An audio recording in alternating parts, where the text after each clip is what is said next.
It's Title Tuesday. Why? Because Aew Dynamite has a go-home show for Wrestle Dream on Saturday. It's October 8th from Spokane, Washington. Your commentators on the evening is Scalber, Nigel McGinnis, Tony Schiavone. Taz still out due to a legit medical reason, but in storyline and an attack. The mysterious attacker revealed from last week. But tonight, here's what we get. We get a go-home show. We get a little too early and some last-minute changes. Could AEW survive the night and just get to Saturday? We're going to talk about that in a little bit of the recap of the show, thoughts and results. Also, a bit of a swerve return. Pun intended. We're going to get a little bit of a return of a Swerve Strickland coming very, very soon. It was a night of promise, but has these labels, Grand Slam, and all these other labels to these special Dynamites wore out its welcome and overstayed. So we have Tuesday. I'm just going to call it Tuesday because not every match was necessarily a title. So we're just going to call it Tuesday. AEW Tuesday. I'm your host, Bryan, the Hype, Ballard. Let's get in. And when we get in, we open up with one of the best things going on in AEW Dynamite. A Jon Moxley promo for the Blackpool Combat Club. He says, for 2 years, Bryan Danielson has been trying to kamikaze himself, but now he will do it for him. Nothing lasts forever, and on Saturday night, they will see the truth. The American Dragon comes to life in the ring, and it's a beautiful thing to see. But you can put him in a corner, and he isn't comfortable with that. Bryan will embrace his dark side, something he's never comfortable with, but John has always been comfortable with. There are not enough people in the state of Washington to stop him, and who is going to stop him? Stand down, run while you have the chance. One day, John hopes that Bryan understands that it has to be this way. The stakes are too high, and he slaps a chair on the floor in this promo, and then we move ahead. Earlier in the evening, we get a interview with Bryan Danielson, and he says that he's been told that this will be his last Dynamite, and he doesn't agree. He's going to run with Wheeler Yuta tonight through Claudio and also through Pac, going on and leading into Jon Moxley at Wrestle Dream. What do you guys think will happen at Wrestle Dream? Will it be Bryan Danielson's victory, or will we see the turning of the tide, and will Jon Moxley succeed in capturing yet another AEW World Championship and ending the career of Bryan Danielson in ultra heel fashion? I think the potential is very real for that to happen going into AEW Wrestle Dream in Bryan's home state. Moving ahead, we get Darby Allin coming out. Darby Allin comes out. He wastes no time telling Brody King to get out there, and he wants him to accept his challenge for Wrestle Dream. King comes out. They talk about their history. They talk about the business. He talks about when Brody King was with Ring of Honor before he knew what was going to happen with it, with Tony Khan buying it, and how he was out of a job, and Darby Allin actually helped him and actually told Tony Khan to hire him. He said he's always been looking out for him, but they want to go at it in the ring. After all this, King cuts him off and says, what happens if Allin goes to climb Mount Everest, and what happens if he doesn't come back? We'll see what happens on Saturday at Wrestle Dream. We then go backstage, and we get a little bit of a mystery here with Jake the Snake Roberts. It's always good to see the WWE Hall of Fame legend and wrestling icon, and we have him backstage. And what's up for grabs? The Murder Hawk Monster, Lance Archer. Lance Archer being wanted to be recruited by Don Callis and company. But is Jake willing to give up his Murder Hawk Monster? We go Renee, and we also get Don Callis in ring. Lance Archer just sitting in the background watching, kind of looks like he has no say over his fate. Ultimately, the acquisition does happen. The deal is made. Renee wants to know how this will impact Will Ospreay, but Don walks away with Lance Archer. Renee wants to know what Don gave to Jake in return, but he says, well, Renee, you like surprises? So do I, and he walks away. Renee not getting anything here on this evening, but maybe we'll find out a little bit later. We then go to Renee going outside, trying to get an interview and a scoop, the best she does, with Daniel Garcia. Renee catches up with him and what's going on with his future. There's been a lot of talk around the internet, around the IWC. Will Daniel Garcia stay or go? We'll find out tonight, but he's going to tell us in the ring in front of the fans like they deserve it. Total face move right there. Ultimately, we then go and we move ahead to always a favorite of mine, Hologram, in the matchup with Commander. Hologram 13-0 coming into AEW Dynamite. Can he keep his streak alive? This guy is exciting. I've said it on the Fans of Pro Wrestling.com Wrestling Fans Inside podcast. I said that Hologram is my must-see TV, and I want to see what is always going on with him in his streak. But not just that, his in-ring action. It gets me to stay tuned, stop what I'm doing, drop my phone, and look at what he's doing in the ring. And he's got great partners with guys like Commander. Ultimately, Hologram is giving me those Rey Mysterio WCW vibes where you come to AEW for the Bryan Danielsons and the Jon Moxleys that draw you in on the opening segment. But then you stay for guys like Hologram. He's got my attention. Does he have yours? What do you think? How do you think they're doing with it? Let me know down below. But we get Hologram versus Commando. The bell rings. Both men circle each other. Early arm, wrist control. Commander with an arm drag. It's countered. Both men counter thrust kicks. They trade covers, and we come to a standstill. Hologram. Chance from the crowd. He's a favorite. And off of Commander, and then it hits him with a deja vu arm drag. Commander to the floor. Here comes Hologram. Elbow, suicida. Hologram shakes his hand at ringside. Rolls Commander back in the ring. Hologram with a flapjack and a kick. He covers for a 1 and a 2. Lucha chant. Lucha. Lucha chant from the fans as Hologram sets in reverse an STF. Commander counters. Fast forward a little bit more in the match here. We get a 450 Hurricane Rana. Later in the action, we get Commander over the top, and he takes Hologram out to the floor. Both men back in. We get a "This is awesome" chant going on through the crowd as Hologram hits a 450 splash, but Commander's got his knees up. Commander to the top. He walks the ropes, and Hologram counters as he leaps over Commander and hits a power bomb. Ultimately, we get some kicks back and forth. He fights out of a reverse Rana. Hologram back up. He does the airplane spin, and he hits Commander, and he covers 1, a 2, and a 3. Hologram at the 12-minute, 15-second mark. He gets the victory. Post-match beatdown. Jake Roberts comes out. We didn't take long to find out what he acquired. Rush, Dralistico, and the Beast Mordos attack Hologram and Commander. Jake Roberts nods. He looks happy with trading off the Murder Hawk monster Lance Archer for these 3 men, as Jake Roberts' managing career is going in a different route. We'll get more, I'm sure, next week. And the trade has been made final, and Jake gets 3 for 1. We then go quickly backstage. Last week we get Chris Jericho and Mark Briscoe. We get a promo here this week with Mark Briscoe saying Jericho should not have went there. He shouldn't have brought his brother into the situation, and now it's not even about the Ring of Honor title. We go to the ring, we get Daniel Garcia arriving, coming out, shaking hands. Ultimately, we get welcome back chants from the crowd, people wondering where he was. He talks about how it's really important that he comes out and he looks everyone in the eye and lets them know what he's going to do. He has come to the conclusion that he can do whatever he wants because he is one of the best professionals in the world. And as such, he's only fitting that he stays with the best wrestling company, and that is AEW. But this is Daniel Garcia, is not the one that gets a little by the locker room, who cries and then things go wrong. This is Daniel Garcia that comes and builds companies. And they build the company on the back of guys like him. No title holder in the company is safe, and he's coming for all of them. Daniel Garcia made the right choice, in my opinion.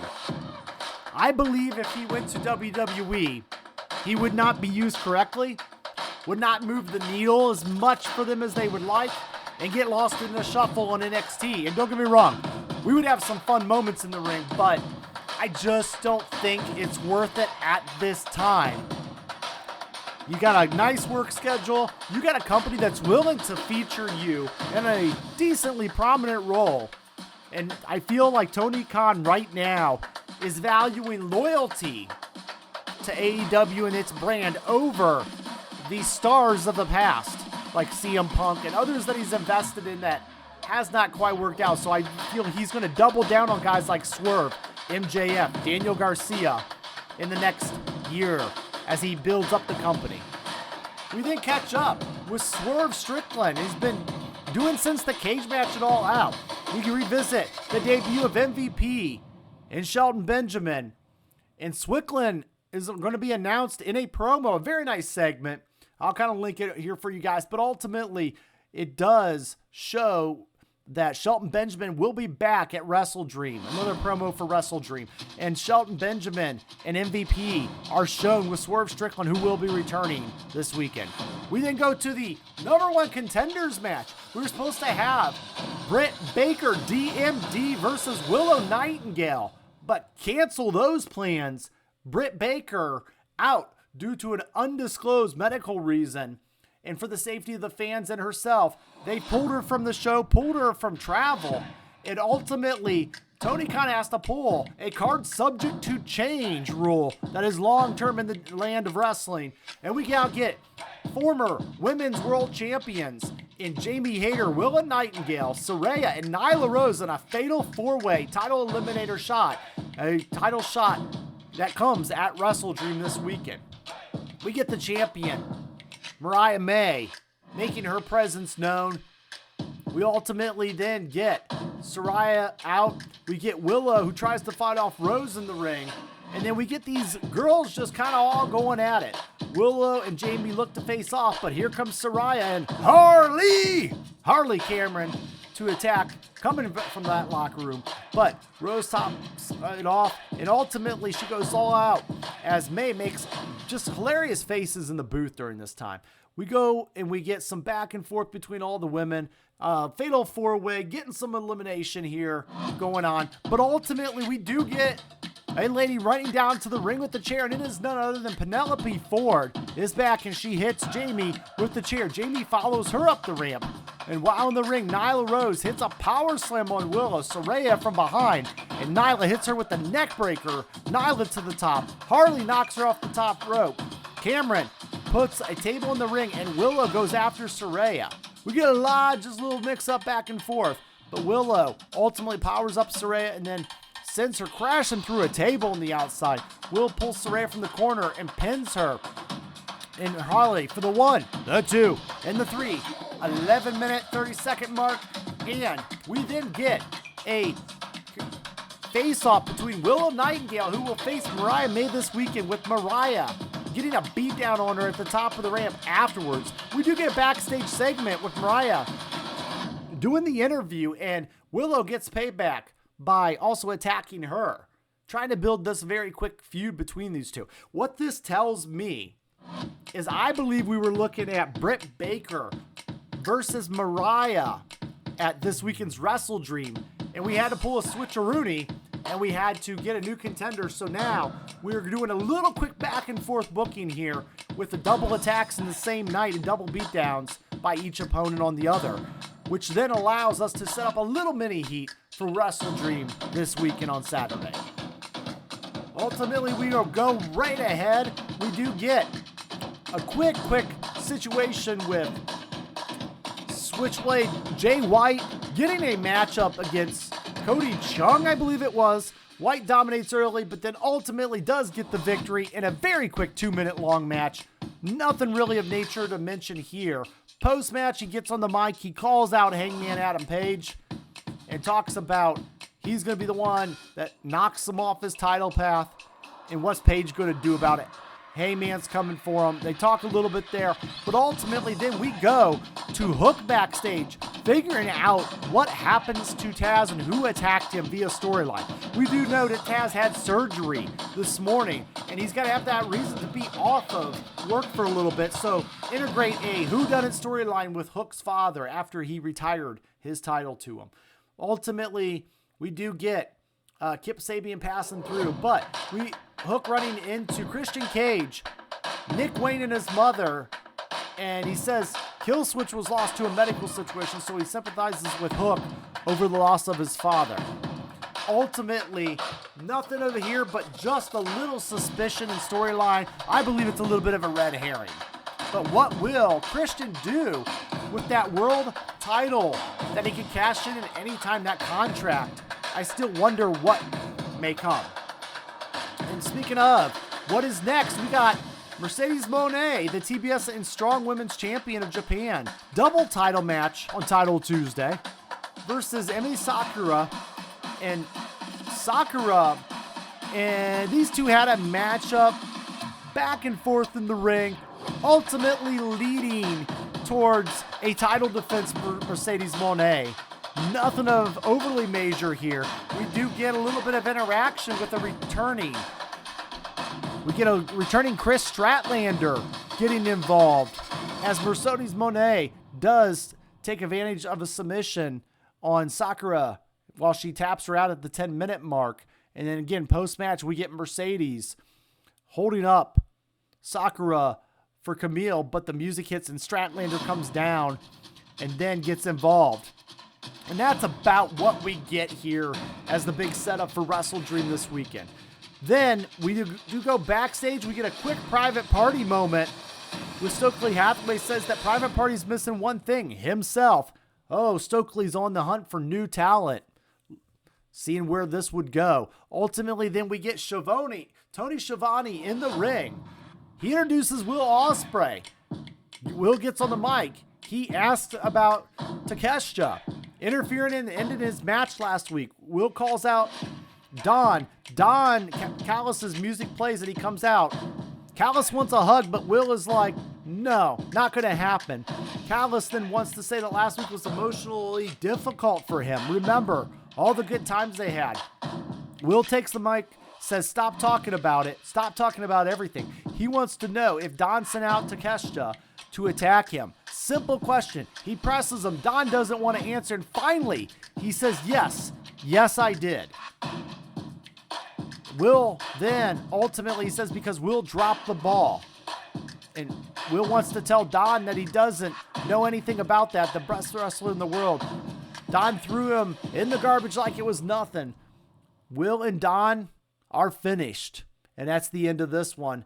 Takeshita comes from behind, but Will turns the tables on him. Kyle Fletcher in to stop Will. Takeshita takes advantage in a German suplex. Ultimately, we get Ricochet coming down to support Will Ospreay out of respect. And that's the end of the segment here. And we go to the main event. We've got Bryan Danielson and the AEW Trios Champion, Wheeler Yuta, versus in a tag match, the AEW's Trios Champions, Pac and Claudio Castagnoli. And this was going to be our main event again. Not hating the fact that we are featuring champions, but we're also featuring Bryan Danielson, the world champion, in the main event of Dynamite. Danielson and Pac start us off. The question and the underlining here was, will Wheeler Yuta stick with the Blackpool Combat Club or Bryan Danielson, and how will he deal with his trauma? Ultimately, we get a matchup. We get back and forth tags. Danielson as he tags in Yuta. Yuta takes Pac to the corner with strikes, hits some German suplex for a 1 and a 2.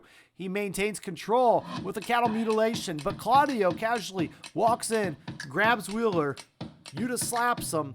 Danielson comes in and kicks Claudio to the floor. Danielson tries the suicida, but Claudio catches him and hits the neutralizer on the floor.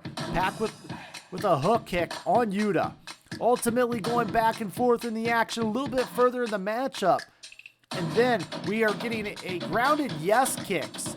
And Claudio going down at the hands of Bryan Danielson. Danielson puts to Claudio and then goes to kick his head. But here's Pac with a double axe handle. Classic 1980s move. I love it. And then ultimately Danielson catching him with an arm drag to the mat. Stomps to Pac, but here is Claudio. Danielson hits the back door with a backslide for a 1 and a 2. Danielson is distracted by Moxley making his way down, and Marina Shafir at ringside, allowing Claudio to pop up and hit the uppercut for a 1 and a 2. Ultimately, we do get Marina in the ring apron. Pac goes for the timekeeper and gets a hammer. It's hammer time. Back in the ring, Yuta disarms Pac, taking away, saving Danielson. Danielson hits the label lock. Pac taps out while Claudio and Wheeler look at each other a little confused, a little suspicious. Bryan Danielson, Wheeler Yuta, 14 minutes. They get the upper hand going in to Wrestle Dream this weekend. Danielson fights Mockley up the ramp. Meanwhile, in the ring, Pac and Marina and Claudio beat up on Wheeler Yuta in the middle of the ring, and Claudio with a hammer to the chest. Another shot by Danielson, and he's back. And then ultimately, he low bridges Pac to the floor, and we get a knee to Claudio. The ring is cleared. Wheeler Yuta, yes, just in pain from a hammer to the chest. And I have a theory, I have a thought. I think this sets up the storyline for this weekend. And we're going to cover that in our final thoughts, as that's the end of Dynamite. Guys, what it's not the end of is me with you guys here. If you like AEW, hit that like button. Let's talk about it a little bit down below. But what do you think is going to happen to Wheeler Yuta at Wrestle Dream? And here's my final thoughts on Wheeler Yuta at Wrestle Dream. AEW showed its hand a little bit tonight with a Bryan Danielson Wheeler Yuta. Very clear victory, but Yuta getting hurt in the process. Remember, Wheeler Yuta was always very confused.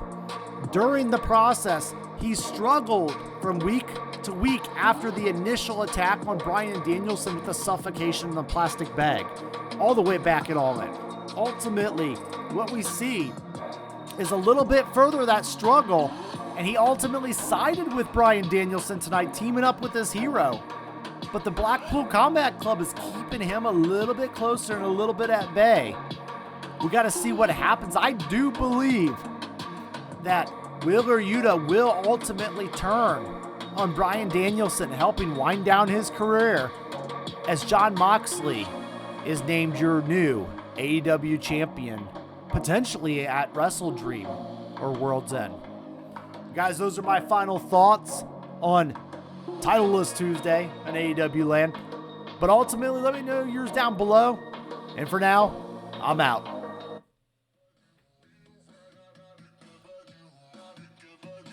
Game over.